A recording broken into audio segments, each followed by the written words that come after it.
जय श्री श्याम दोस्तों, हम आशा करते हैं कि आप सभी लोग अच्छे होंगे। कथा शुरू होती है महाभारत काल से, जब अमरावती नगरी में सूर्यवंशी राजा ययाति राज करता था। स्वभाव से राजा ययाति भोग विलास प्रवृत्ति का था। अपनी पत्नी देवयानी को गर्भवती करने के बाद वह अपना समय बड़ी ही कठिनाई के साथ गुजार पा रहा था। ऐसे में एक दिन उसकी दृष्टि देवयानी की दासी सरनिष्ठा पर पड़ी। सरनिष्ठा कहने को तो एक दासी थी, लेकिन असल में वह भी एक राजकुमारी थी, जो कि अपने पिता के द्वारा दिए गए वचन को निभाने के लिए देवयानी के यहाँ दासी बनकर रह रही थी। एक दिन उचित समय देख ययाति उसके पास पहुँच गया और देखे तो सरनिष्ठा भी कम नहीं थी। मन ही मन बदले की भावना को दबाए राजा की इस इच्छा को उसने पूरा कर दिया। यह पहली बार था जब राजा ययाति ने अपनी पत्नी के भरोसे को तोड़ा था। लेकिन दोस्तों, यह सिलसिला यहीं नहीं थमा। ययाति लगातार 3 वर्षों के साथ सरनिष्ठा के साथ संभोग करता रहा, जिसके दौरान उसने सरनिष्ठा को 3 बार गर्भवती भी कर दिया था। फिर एक दिन रानी को इसकी भनक लग जाती है और उसने क्रोधित होकर यह सारी बातें अपने पिता दैत्य गुरु को बताई।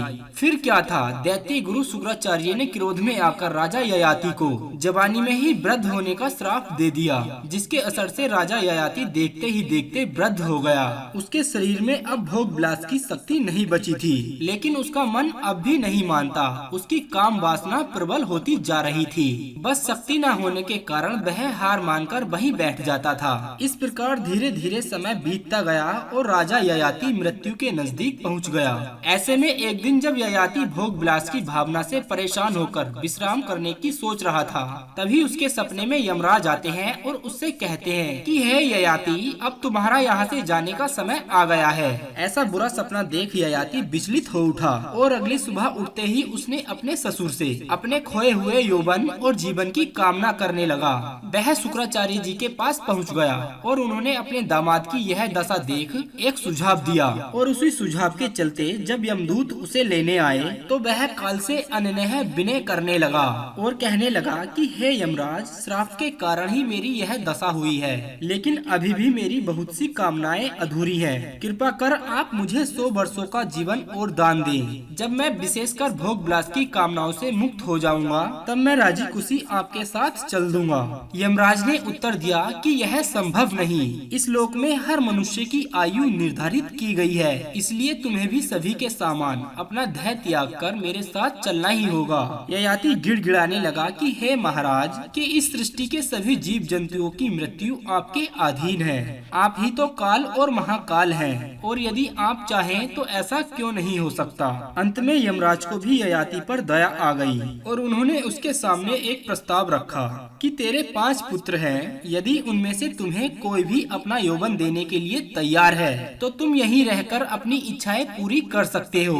इसके बाद ययाति ने अपने 5 बेटों से विनय निवेदन किया। उन्होंने कहा कि प्यारे पुत्रों, तुम्हारे नाना शुक्राचार्य के श्राप से मुझे कुछ दिनों के लिए मुक्ति दे दो। जो मेरा बुढ़ापा ले लेगा और मुझे अपनी जवानी दे देगा, वही मेरे राज्य का सर्वप्रथम अधिकारी होगा। मैं उसकी जवानी लेकर कुछ दिन भोग विलास की इच्छा पूरी कर लेना चाहता हूँ। ययाति के बड़े बेटे ने कहा कि पिताजी, आप यह क्या मांग रहे हो? अगर मैं आपका बुढ़ापा लेकर अपनी जवानी तुम्हें दे दूं, तो मैं तो बेकार हो जाऊंगा। बुढ़ापा आदमी को खराब कर देता है, और आप मुझे कहते हो कि ऐसा बुढ़ापा ले लो। क्षमा कीजिए पिताजी, मुझमें इतनी हिम्मत नहीं है। तीसरे बेटे ने भी कहा, ऐसा बुढ़ापा लेकर मैं क्या करूं? इससे बढ़िया तो मौत ही है। नहीं पिताजी, मैं आपकी बात नहीं मान सकता। जब इस तरह 3 बेटों ने इनकार कर दिया तो राजा निराश से हो गए। उन्हें बड़ा क्रोध आया। फिर भी उन्होंने अपने चौथे बेटे से बड़े भावपूर्वक कहा, प्यारे पुत्र, मैं असली में ही बूढ़ा हो गया हूँ। तुम थोड़े दिनों के लिए मेरा बुढ़ापा अपने ऊपर ले लो। कि हे पिताश्री, बूढ़े को बात बात पर दूसरे का मुंह ताकना पड़ता है। अकेला चलता हुआ भी वह लड़खड़ाता है। शरीर का मैल दूर करने तक के लिए उसे दूसरों का सहारा लेना पड़ता है। मैं अपनी स्वाधीनता खोना नहीं चाहता। चारों बेटों से इनकार पाकर राजा ययाति बहुत ही क्रोधित हो गया, लेकिन अंत में उसने अपने 5वें बेटे के पास जाकर कहा कि बेटा, तुमने मेरी कभी बात नहीं टाली है। अब तुम ही मेरी रक्षा कर सकते हो। बाल एकदम पक गए हैं। इतना उपकार अपने पिता का कर दो कि मेरा बुढ़ापा कुछ समय के लिए ले लो और अपनी जवानी मुझे दे दो।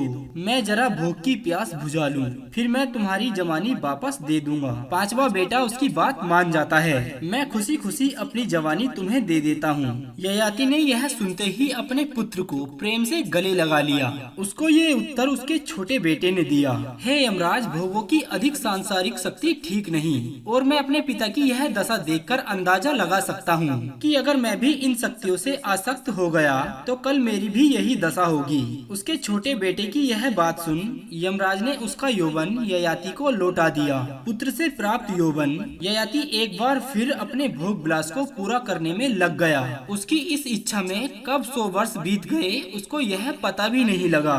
उसकी मौत एक बार फिर उसके सामने आ खड़ी हुई, लेकिन पिछली बार की ही तरह ययाति की इच्छाएं पूरी नहीं हुई। उसने फिर पुनः निवेदन किया, लेकिन पिछली बार की ही तरह इस बार भी ययाति का समय इच्छाओं को पूरा करने में लग गया, लेकिन इच्छाएं पूरी न हो सकी। उसने फिर एक बार यमराज से निवेदन किया और एक बार फिर पुनः 100 वर्षों की आयु प्राप्त कर ली, और उसके यह 100 वर्ष भी यूं ही बीत गए। और ऐसे ही करते करते उसके सामने कई बार उसकी मौत आई, लेकिन उसे हर बार जीवन दान मिलता रहा। अंत में 1000 वर्षों तक जब उसे अपनी भोग विलास की इच्छाओं से मुक्ति नहीं मिली तो उसने पहली बार यमराज के सामने अपनी व्यथा को कह सुनाया, हे भगवान, इन भोगों को मैंने नहीं बल्कि पृथ्वी पर जितना भी झंझड़ पशु तथा सृष्टियाँ हैं वह सभी एक पुरुष के लिए पर्याप्त नहीं है। ऐसा कहते ही ययाति अपना राजपाट और अपना बचा कुचा जीवन अपने छोटे बेटे को सौंपकर यमराज के साथ चला गया। तो दोस्तों, उम्मीद करते हैं कि भोग विलास की ज्यादा अभिलाषा आपको कहां तक ले जा सकती है, इसका अनुमान आपको इस कथा के माध्यम से हो गया होगा। दोस्तों, वीडियो के अंत में इतना ही कहना चाहेंगे कि हारे का सहारा बाबा श्याम हमारा। जय श्री श्याम।